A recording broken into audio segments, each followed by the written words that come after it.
Hello kabayan, discuss natin yung top 15 cities in Asia with the highest crime-based index sa 2025. So, andito na naman ang Pilipinas, number 2. Biruin mo yan.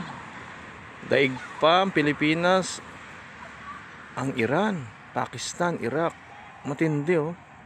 So, biruin mo yan, 64.5. Manila, Philippines. So, Quezon City, number 3, 63.9. Dapat number 1 talaga ang Pilipinas. Grabe naman. Ibig sabihin hindi safe talaga sa Pilipinas pag ganito. Hindi na siya safe. Nakakatakot tumira dyan sa Pilipinas pag ganyan. Grabe ah. Sana ang kapulisan natin gumawa ng aksyon. Everyday maglibot kayo kasi ang inaatupag nyo politics. Palaging bukang bibig ng administrasyon na to sa BBM Duterte. Nakakulong na. Pabayaan nyo na lang yung batas ng musga doon sa kanya sa The Hague. Pero pag ganito nakakatakot. Ultimo na sa bahay ka, hindi ka safe. Lalo kaya pag lalabas ka pa, nasa street ka.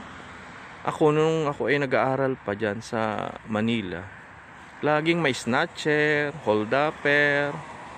Yan ang mga nila kasi walang masyadong pulis na nagro-robbing. Dapat everyday may pulis na nagro-robbing para safe, makitang safe ang mga Pilipino. Pero biruin mo to 64.5. Alam niyo kung bakit? Kasi ang gobyerno natin ngayon sa panunungkulan ni President Bongbong, terrible na. Puro corruption. Yung flood control hindi maayos. Hindi mo alam kung saan napupunta yung pera. Saan ba dinadala yung ganyan? Nakakatakot. Walang kwenta ng Pilipinas talaga. Talagang hindi nyo na maayos yung bansa natin. Dapat yan si Bongbong Marcos gumawa ng paraan para maayos niya. Kasi walang mangyayari. Biruin mo rito. Tingnan mo rito sa Europa. Napakalinis. Di ba? Gayahin nyo sana ganyan. Gawaan nyo ng paraan para magawa ng solusyon yan. Bongbong Marcos. Hindi pa mumuliti ka lagi ang ginagawa mo. Speaker mo nga. Yung spokesperson mo. Puro Duterte ang nasa bibig.